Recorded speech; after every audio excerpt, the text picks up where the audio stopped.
आदित्य पुरुषो शावहम् ओम खं ब्रह्म असतो मा सद्गमय तमसो मा ज्योतिर्गमय मृत्योर्मामृतं गमय। ओम असत से दूर भगवन सत्य का वरदान दो, दूर कर दुख से मेरे भगवन शुक्र ज्योति विहान दो। मृत्यु बंधन को हटा मृत्यु है भगवान दो, प्रकृति पासों से छुड़ा आनंद मधु का पान दो। सर्गारंभे मनुष्याणां कल्याणाय दयानिधि, प्रकाशयति यो वेदान् तं वन्दे परमेश्वरम्। वन्दे देवदयानन्दं वेदविज्ञानवारिधिं, सत्यवेदार्थरत्नानि सर्वेभ्यः प्रयच्छति। तपोविज्ञानपूतात्मा वेदार्थानां प्रकाशकः, प्रणूयते दयानन्द ऋषिकोटिमुपागत। ओम शांति शांति शांति।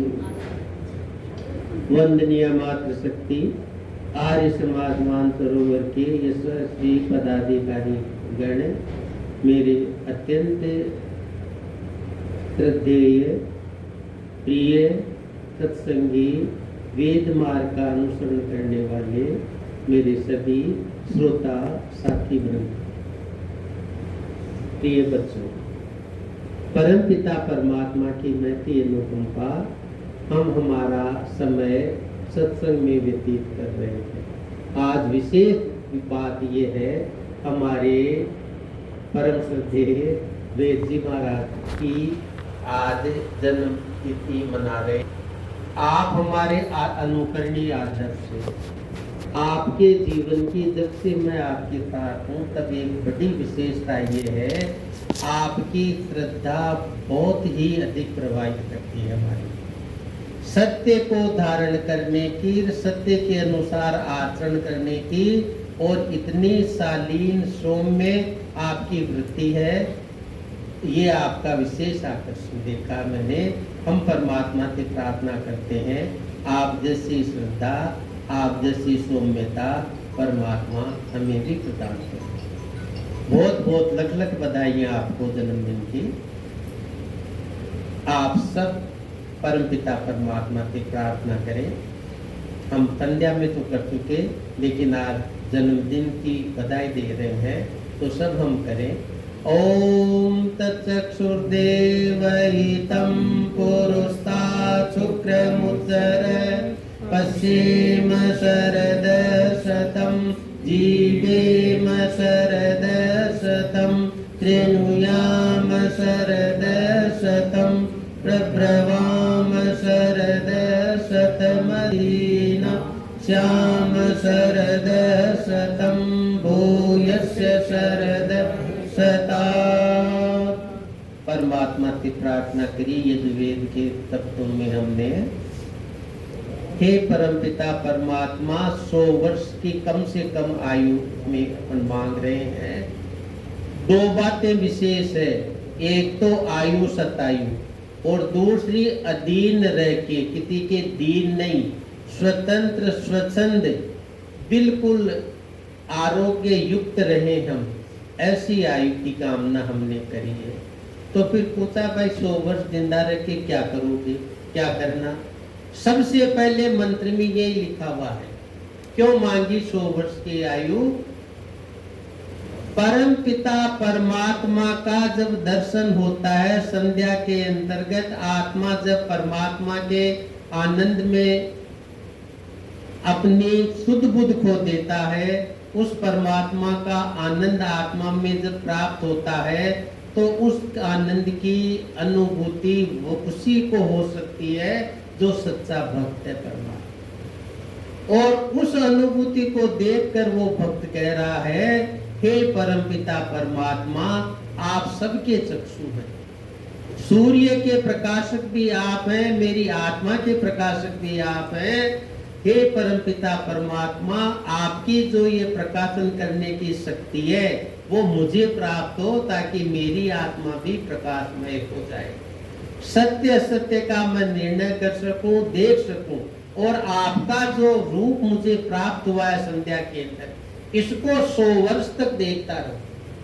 पश्चिम सरदय सतम, 100 वर्ष तक इसका रूप देखते हुए मैं जीऊं, 100 वर्ष तक आपकी वेदवाणी को श्रवण करता हुआ जीऊं।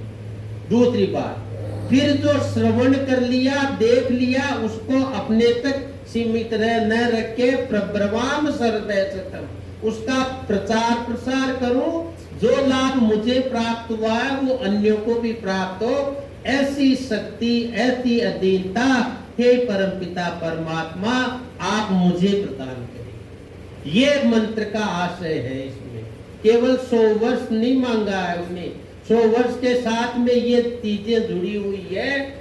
ऐसी आयु परमात्मा हमें दे, हम आपके नतमस्तक से आपकी शरण के अंदर उपस्थित है। हे प्रभु आप कृपा कीजिए। ये हमारा विशेष रूप से ध्यान प्रत्येक का, जब भी हम जन्म दिवस मनाएं तब ये रहना चाहिए। अब ये तो परमात्मा की कृपा है, हमारे कितना पुण्य है, निर्धारित आयु भी है, उसको बढ़ा भी सकते हैं, थोड़ा कम भी कर सकते हैं, लेकिन जितनी आयु हो गई उसके अंदर हमारा जो जीवन का क्रम है वो इस प्रकार का हो। और ये सोचते हैं कि वृद्धावस्था भी परमात्मा की देन है। हम ये न समझे कि वृद्ध होके हम पराश्रित हो गए, नहीं। वृद्धावस्था के लिए ये कहा है, इस शरीर में जो रोग है, शिथिलता आ गई, कमजोरी आ गई, उससे द्वेष न करें तो क्या करें, उससे वैराग्य उत्पन्न करें। ऐसी क्रिया करें, हम ऐसा काम करें कि ये वृद्धावस्था मिले ही नहीं। अब वृद्धावस्था कब नहीं मिलेगी, जब जन्म की जो शिशु अवस्था है, किशोर अवस्था है, युवा अवस्था है, वो भी नहीं रहे। वो नहीं रहेगी तो वृद्धावस्था नहीं आएगी। और वो कब नहीं रहेगी, जब जन्म लेना बंद हो जाएगा। और जन्म लेना कब बंद होगा, जब मोक्ष की प्राप्ति हो जाएगी। ये भाव है इसमें। हे परमपिता परमात्मा, इस मनुष्य शरीर में रह के सब कुछ देख लिया, खुशी भी देखी, गम भी देखा, सब प्रकार की परिस्थितियां अनुकूल भी देखी, प्रतिकूल भी देखी, लेकिन अंत में सार क्या निकला, हे परमपिता परमात्मा, खुशियां तो है कम और ज्यादा है गम, तू ही निकाल प्रभु इसमें से। और केवल मात्र आसरा अगर ले तो उस परमपिता परमात्मा का ही। उसके अलावा हमारा कहीं भी संबंध अगर जुड़ गया वह धोखा है। दिखता अच्छा है लेकिन डोरी बहुत कच्ची है, थोड़ा सा भी कुपरिस्थिति आई डोरी टूट जाएगी, संबंध विच्छेद हो जाएगा, फिर ध्यान पड़ेगा, विवेक उत्पन्न होगा, अरे कहां फंस गया, संबंध तो परमात्मा से करना था। कैसा है परमात्मा, भक्त पाल है प्राण सम, अरिनाशन अति क्रूर, राखन को निज आत्मा हरि पास नहीं दूर। संतों की वाणी में ये कहा है, परमपिता परमात्मा कैसा है, अपने भक्तों का पालन करने वाला। कैसे करता है, जैसे प्राण है, एक सेकंड भी हम प्राण से वियुक्त होते नहीं है। प्राण प्रति क्षण हमारी रक्षा कर रहा है, जबकि तो ओम का नाम रक्षक है। हम सोते हैं प्राण जागता है, अभी भी प्राण हमारी सारी क्रियाएं कर रहा है, चेष्टा कर रहा है रक्षक के रूप में। तो वो परमपिता परमात्मा प्राण भक्तों की रक्षा इस प्रकार से करता है जैसे प्राण शरीर की रक्षा करता है। प्राण क्या है, आत्मा की छाया है। प्राण है तो आत्मा है, प्राण चला जाएगा तो आत्मा भी साथ में चली जाएगी। उस प्रकार का संबंध यदि हम रखें। और आगे क्या, अरिनाशन अति क्रूर, प्रिय तो प्राण जितना है और हमारा कोई दुष्प्रवृत्ति हमारे से रखने वाला है या हमारे मन के अंदर कोई दुर्विचार है, इनको दूर करने का सामर्थ्य भी वो परमपिता परमात्मा देता है। अरिनाथन अति क्रूर, दुश्मनों का नाश करने का, दुर्गुणों का, दुर्व्यसनों का बहुत क्रूरता से नाश कर देता है। वो हमारे पास फटकता नहीं है, वो दुर्गुण। ऋषि ने कहा ना ऋग्वेद आदि भाष्य भूमिका में, विश्वानि देव सवितर की जो हमारे को दिया है भागते, उसमें लिखा है कि समस्त दुर्गण, दुर्व्यसन और दुख मेरे से दूर रहे, मैं उनसे दूर रहूं। दोनों बातें लिखी है ऋषि ने इसमें। कितना गहन चिंतन। इस प्रकार से हम हमारा चिंतन रखें तो हमारा जीवन सफल होगा और हम प्रेरणा ले सकते हैं। इस प्रकार से ये बहुत अच्छी बात है। आज हमारे आर्य समाज में जन्मदिन, वर्षगांठ शादी की इस प्रकार से हम मनाते हैं। बहुत अच्छा लगता है, बहुत अच्छा प्रभाव पड़ता है। हमारी आत्मा में संस्कार पड़ रहे हैं, इसके कम मत समझना, आप इसको हल्के में मत लेना। ये संस्कार हमारे साथ जाएंगे, क्योंकि ये संस्कार हमारे मन पे पड़े हैं। ये पंच भौतिक शरीर तो छूट जाएगा, लेकिन मन साथ जाएगा, सूक्ष्म शरीर उसके साथ ये संस्कार जाएंगे। तो संस्कार जाएंगे तो उसी जगह परमात्मा जन्म देगा जहां पर ये संस्कार प्रस्फुटित हो सके आगे के लिए। तो हमारे को आर्य परिवार में ही जन्म मिलेगा। इस प्रकार का विश्वास और श्रद्धा रखते हुए हम इस प्रकार से सत्संग करें, तब हमारा सार्थक होता है। आपको देखते हैं श्रद्धा में बिल्कुल, मैं ये भागवत में एक दृष्टांत भी आता है, दृष्टांत के माध्यम से कह रहा हूं मैं। परीक्षित में जो श्रद्धा थी वो श्रद्धा इनमें है। देखिए मैंने परीक्षित में क्या श्रद्धा थी, क्या हुआ था परीक्षित के साथ, आप सब जानते हो। ऐसा प्रसंग आता है, टाइम तो थोड़ा है लेकिन थोड़े समय के अंदर ही मेरी बात कह दूंगा, अतिक्रमण नहीं करूंगा मैं समय का। कहते हैं कि परीक्षित राजा महाभारत के युद्ध के पश्चात जब बने राजा, तो प्रजा को का हालचाल देखने के लिए, घूमने के लिए निकले नगर के अंदर। राजा लोग पहले बड़े उस भाव से निकलते थे कि कहीं प्रजा के अंदर असंतोष तो नहीं है, कोई आतंकारी तो नहीं है, कोई देशद्रोही तो नहीं है, कोई अत्याचारी तो नहीं है। इसकी गुप्त सूचना देख के और ग्रहित करने के लिए भी वो निकलते थे। तो एक कथानक आता है, वो परीक्षित निकले तो क्या देखा, एक तो बैल बूढ़ा और एक बूढ़ी गाय। गाय रो रही, बैल उसके पास में, और एक काला पुरुष उसको डंडों से पीट रहा। तो वो देख के गई, ऐसा क्या दृश्य नजर आया। तो जाके पूछा भाई कौन, तो वो जो गाय रो रही थी वो गई, कह रही है। अब गाय तो क्या कहेगी, ये तो दृष्टांत है समझने के लिए, सिद्धांत। गाय कह रही थी कि महाराज, जब से योगीराज भगवान श्री कृष्ण ने अपने लीला का श्रवण कर लिया, ये कलयुग आ गया। और ये कलयुग जो काला पुरुष है, ये कलयुग है, ये हमारे को मार रहा है। पृथ्वी के ऊपर पापाचार बढ़ गया, अत्याचार बढ़ गया, अनाचार बढ़ गया। इसलिए ये पृथ्वी, जो सारी पृथ्वी पीड़ित है, इसलिए ये अश्रुधारा बहा रही है। ये पृथ्वी रूपी गाय है। फिर उसको पूछा भाई ये बैल, ये धर्म का प्रतीक है, तो इसके 3 पैर तो टूटे हुए हैं, एक ही पैर है। कि महाराज, धर्म के जो 4 पैर होते हैं उनमें से 3 तो टूट गए, एक रह गया मात्र केवल। 4 पैर कौन कौन से धर्म के, एक तो सत्य, दूसरा सत्य के बाद के अंतर्गत तप, तीसरा पवित्रता, और चौथा दान, दया या दान। ये 4 पैर बताते हैं धर्म के। हम कहते हैं भगवान शंकर जो मोक्ष प्रदान करते हैं, उनका वाहन बैल है। बैल धर्म का रूप है, धर्म के ऊपर आरूढ़ है भगवान शंकर। वो परमपिता परमात्मा नमः संभवाय के रूप में हम वही उपासना करते हैं। हे प्रभु, हमें मोक्ष प्राप्त हो। तो कह रहे हैं कि धर्म पे आरूढ़ रहो पहले। तो 3 पैर तो उसने कहा, तेरे पैर किसने तोड़े? कि महाराज पैर तो इस कलयुग के आने से टूट गए। कैसे टूटे? कि देखो सतयुग था न, जब तो 4 पैर थे। सतयुग के अंदर कौन थे? हरिश्चंद्र का नाम सुना आपने? अपन ने कथा भी पढ़ी, हरिश्चंद्र तारामती। कितनी सत्यता थी। आज भी कहीं कोई सत्य की बात होते है तो हम कह देते हैं बड़ा हरिश्चंद्र बन रहा है, वैसे भी कह दे, और ऐसे नहीं कह के ऐसे भी कहते हैं कि बड़ा हरिश्चंद्र की तरह सत्यवादी है, उसकी बात कभी झूठी नहीं हो सकती। ये उसकी सत्यता की पहचान थी। किसमें? सतयुग में। सतयुग के बाद में जब त्रेता आया तो उसका एक पैर टूट गया, मेरा वो सत्य वाला पैर टूट गया, और 3 पैर रह गए। कौन कौन से रह गए? तप रह गया, पवित्रता रह गई, और दान रह गया। 3 पैर थे वो 3 रह गए। फिर त्रेता गया तो केवल 2 ही रह गए। त्रेता से क्या? तप चला गया। सब पर राम तपस्वी राजा। हम देखते हैं ना, रामायण पढ़ते हैं, रामचरितमानस पढ़ते हैं, राजा कैसा? तपस्वी। सब पर राम तपस्वी राजा, तप वाला राजा था। तप प्रधान राजा होते थे। तप किसको कहते हैं?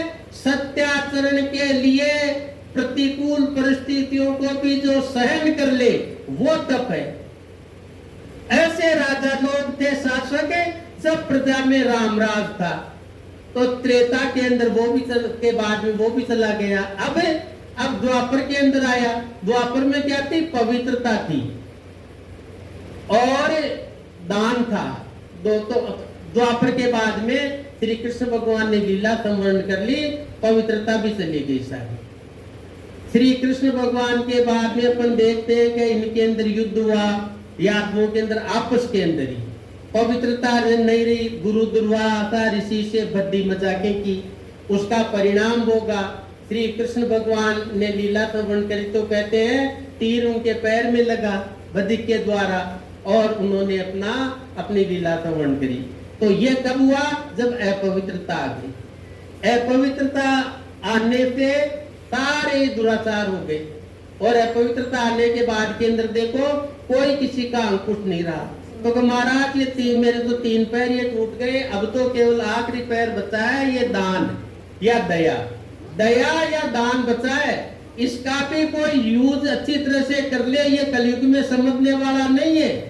यहाँ पर तो ये हाल है कि यहाँ पर सुप्रीम कोर्ट के अंदर तो सामने कह रहा है कि मैंने इसकी हत्या करी है, और उसके बाद भी संदेह लाभ देके उसको छोड़ देते हैं, अति दया करते हैं। वो दया दया नहीं है। सत्य आधारित दया ही दया की श्रेणी में आती है। दान देख लो, दान देते हैं तो वो दान किस कमाई से आता है? कोई मतलब नहीं। दान देके सब पार उतरना चाहते हैं, कलयुग है। वो दान किस काम का? वो राम, ये गुप्ता साहब को पूछ लो, ये पढ़ के आए होंगे समाचार, वो राम मंदिर के अंदर दान में से 10 लाख रुपए तो उस गिनने वाला ले गया और गोबर में छिपा दिए ले जाके। दानों की तो ये आदत होती है। तो वो दान भी उस प्रकार का होना चाहिए शुद्ध, जब वो दान मान्य था, अन्यथा मान्य नहीं है।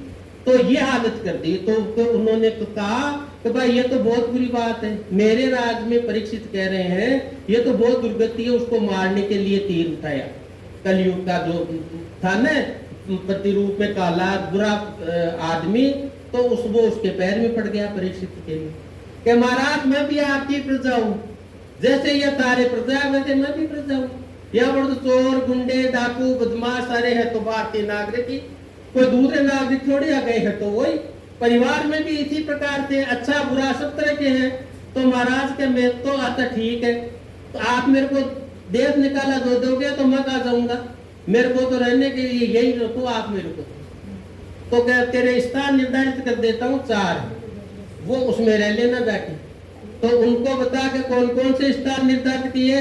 सबसे पहले तो स्थान निर्धारित किया द्यूत, जहाँ जुआ खेले वहां तू रहना, जुआ जहाँ है वहां तेरा वास है कलयुग का। दूसरा देखा उसके अंतर्गत द्यूत के बाद के अंदर शराब दारू जहाँ पर है वहां पर कलयुग का वास है। फिर देखा तीसरा कौन सा? नारी संघ। तीसरा नारी संघ का हो गया, वैश्यालय जो है। और चौथा क्या कौन सा वास बता दिया उसको? चौथा उसके अंदर ये नारी हिंसा, जहाँ पर जीव जानवर काटे जाए, हिंसा हो, वहां पर तेरा वास हो। तो वो फिर उसने हाथ जोड़े, महाराज ये तो चारों के चारों सारे खराब बता दिया आपने, तो सारे के सारे अपवित्र है, कोई पसंद नहीं करता इनको, और आपने मुझे अलॉट कर दिए सारे के सारे। तो क्या करें? तब कोई स्थान तो अच्छा दो मेरे को। कृपा करो मेरे पर भी, मैं नहीं करूंगा परेशान था, आपने बताया वही रहूंगा, परेशान नहीं करूंगा, लेकिन कोई अच्छा स्थान भी मुझे बख्शो। तो उन्होंने कहा कि स्वर्ण सोने में रह जाना। तो ये 5 स्थान कलयुग के दिए। अब 5 स्थान कलयुग के दिए तो क्या हुआ, अब आप कलयुग में देख लो, आप द्यूत शब्द कहे, जुआ कई देशों में मान्य है सरकार के द्वारा, हमारे भी खूब सट्टे लगते हैं, आपसे कोई छिपी हुई बातें नहीं है, अखबार सारा बड़ा बड़ा रहता है। दूसरा द्यूत के बाद के अंदर क्या गया, दारू। आबकारी विभाग तो हमारे सरकार ने खोल रखा है, जो हम गवर्नमेंट सर्वेंटों के तनख्वाहें ले रहे हैं उसमें भी उसका भी आ रहा है हिस्सा, पेंशन ले रहे हैं तो उसमें भी आबकारी का जो पैसा आया वो आ रहा है साथ के अंदर। तो द्यूत हो गया, ये शराब हो गया। फिर तीसरे बात के अंदर उनको पूछा कि आगे क्या हो गया, नारी संघ। तो नारी के बिना तो कोई काम नहीं चलता, नारी संघ के बिना तो नारी के अंग का प्रदर्शन नहीं करे बहन बेटियों का, जब तक तो कोई विज्ञापन ही नहीं है, चाहे दंत का हो, चाहे क्रीम पाउडर का हो, चाहे मोटरसाइकिल का हो, चाहे कार का हो, पहले वो जरूरी हो गया। और जो ये नारी संघ ये प्रदर्शन करने वाली है, उनकी महत्ता है, उन्हीं की मान्यता है, उन्हीं को आदर्श मान के अनुसरण करती है हमारी माताएं बहनें सारी। नारी संघ का ये हो गया। फिर क्या कहा, चौथा अहिंसा। हिंसा हमारे तो यहाँ पर तो ये मांस निर्यात होता है कट कट के, तो ये कलयुग वहां पे तो चारों जगह कलयुग बैठा है, शांति कहाँ मिल जाएगी। फिर तो पृथ्वी माता रोएगी, रोती है। पृथ्वी प्रत्येक क्षण 1 मिलीमीटर समुद्र में धस रही है, जैसे द्वारिका लीन हो गई थी ऐसे ये हो जाएगी, क्योंकि प्रदूषण बहुत ज्यादा बढ़ रहा है चारों तरफ, ये प्रदूषण है। तो फिर क्या, स्वर्ण तो बढ़िया है, सोने को देखो क्या है, स्वर्ण जो धारण कर लेता है उसमें सबसे बड़ा तो अहंकार आ जाता है। हमारी माताएं बहनें जितना सोना धारण कर लेती है वो उसी शान से मुंह रखती है। करवा चौथ में जिसका पति ज्यादा सोने के सेठ ला दे वो सबसे बड़ी तेरी करवा चौथ पूजने वाली, ये नीति तो हमारी है। ये तो गुंडों का है थोड़ी मेहरबानी, जो वो तोड़ ताड़ के ले जाते हैं, थोड़ी डरती रहती, नहीं तो हालत तो ये है हमारी। कहीं भी पूछे कि भाई शादी अजी सोना कितना तो, और पूछे अजी बहू कितना लाई, नहीं तसल्ली रहती जब तक वो चीज सामने नहीं आ जाती। ये स्वर्ण की आदत है। और वो तो और पहले लड़की को देते हैं, अब लड़की ब्याह जी ब्याही जी को भी सोने, उनके सेठ सोने का, ब्याही जी के अंगूठियां सोने की, देखो आदत आप। और फिर करते क्या है, 5-6 महीने शादी को नहीं हुए वो कोर्ट में मुकदमे दायर होते हैं, जो सारे वहां जमा होते हैं कहीं। स्वर्ण की ये आदत है। अब उस स्वर्ण की आदत और देखो यहाँ पर युधिष्ठिर जी महाराज, वो ये परीक्षित जी महाराज जब निकले तो एक वहां घर आए वापस, तो संदूक पड़ा था, तो उन्होंने सोचा है संदूक को खोलो देखे हमारे दादा लोग क्या क्या रख गए इसमें। तो उसमें जरासंध का मुकुट निकला सोने का, और वो जरासंध का मुकुट कौन लाया, भीम लाया। श्री कृष्ण भगवान ने नीति लगाई, वो अनीति से वो जरासंध की मृत्यु हुई, और वो मुकुट था तो उसने उठा के देखे, मैं कैसा लगता हूँ, मेरे दादाजी पहनते थे, पिताजी पहनते थे, तो देखे मैं भी तो पहन के देखो। उठा के माथे पे लगा और वो लिखू आ गया उसके माथे के ऊपर, परीक्षित के ऊपर। फिर कहा गई तो मैं क्या देखूं, बाहर भी देखे लोग तो हम तो सही बात दिखाने के लिए सोना। अब यहाँ हमारी माताओं को कहीं और दिक्कत, अजी क्या करें, गहने तो बना लिए हैं लेकिन पहन के कहाँ जाए, किसको दिखाए, कोई है ही नहीं आस पास में, कहाँ जाए। जब तक दूध का तारीफ नहीं करते जब तक वो सोने का मूल्य ही नहीं बनेगी। अब वो करे तो वो जरासंध ने पूछा, ऊपर लगाया मुकुट लगा के, और जरासंध जी महाराज जरासंध का मुकुट लगा दिया ऊपर को, और वो परीक्षित जी महाराज ने माथे पे रख लिया और चले नगर भ्रमण के लिए। तो सबसे पहले आगे चले तो जैसे ही शहर से निकल के जंगल की तरफ प्रस्थान किया तो सम्यक ऋषि का आश्रम था। तो इसमें देखेंगे ये ऋषि क्या करते हैं। तो आगे वो ऋषि तो तपस्या में बैठे थे, तो उनके अंदर तो वो सोने का अहंकार। पर ऐसा ये ऋषि क्या है तो मेरी प्रजाई, मैं यहाँ आ गया, ये उठ के नमस्कार करना तो दूर, ये तो बोल ही नहीं रहा, कितना अहंकार है इसके अंतर्गत। तो उन्होंने क्या किया, तक्षक नाग था, उसको लेके उस ऋषि के गले में माला पहना के हो गया वो। तो अब उसके पुत्र आया सम्यक ऋषि का, क्या पिता की आदत देखेगा, पिताजी किसने करी आदत है, क्या परीक्षित महाराज ने करी।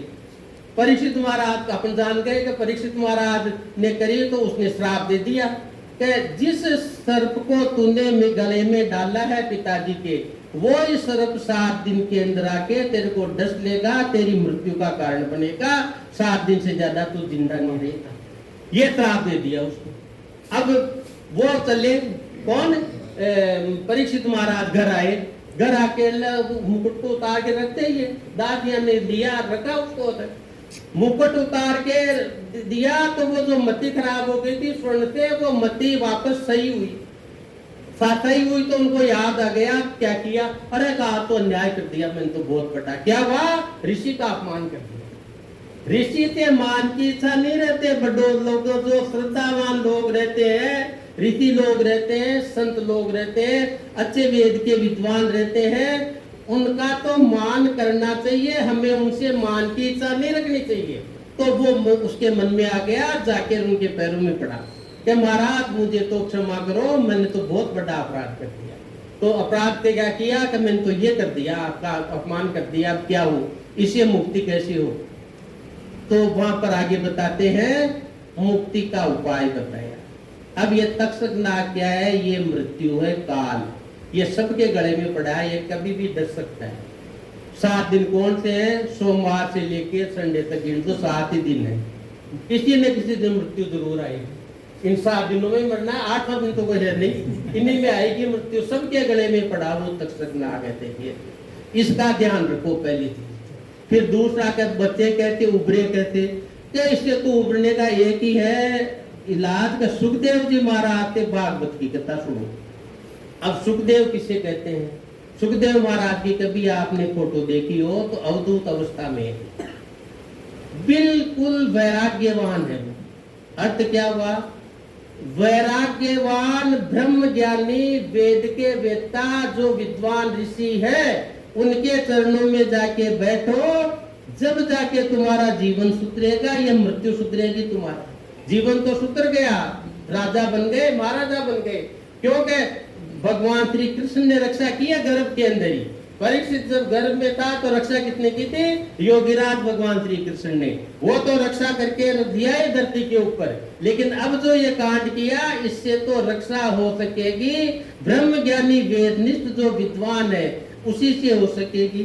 सुख कहते हैं तोते को जैसा पढ़ाओ वैसा दोबारा बोल देता है। विद्वान लोग इतने मेधावी होते हैं कि जैसे गुरुमुख से ज्ञान सुन लिया वैसा का वैसा दोबारा हमारे लिए प्रस्तुत कर देते।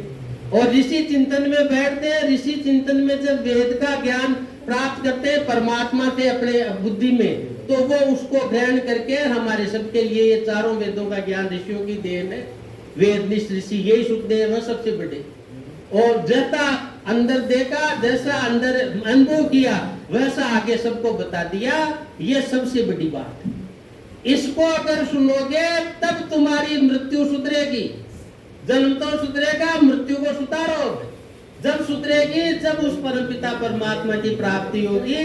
और कहते हैं कि सुखदेव जी को ब्रह्म ज्ञान जब हुआ, जब उनकी मुक्ति हुई है। मुक्ति हुई नहीं हुई वो तो वो जाने, लेकिन एक दृष्टांत के रूप में यह है कि मुक्ति का मार्ग केवल विवेक और वैराग्य है, और विवेक वैराग्य के साथ साथ में अभ्यास, ये होगा तब हमारी मुक्ति होगी, अन्यथा मुक्ति हो नहीं सकती। तमेव विद्याति मृत्यु मेति नान्य पंथा विद्यते यनाय। 31वां अध्याय जो यजुर्वेद का है, उसका 18वां ये मंत्र हमें यही शिक्षा दे रहा है। हे परमपिता परमात्मा, आपकी वेद वाणी हमारे हृदय में सदैव धारित रहे, उसी के अनुसार हम चले। संसुतेन गमे मही मातृतेन विरादिसी। इसी प्रार्थना के साथ ओम शांति। आचार्य जी, श्राप का मतलब क्या होता है? मेरे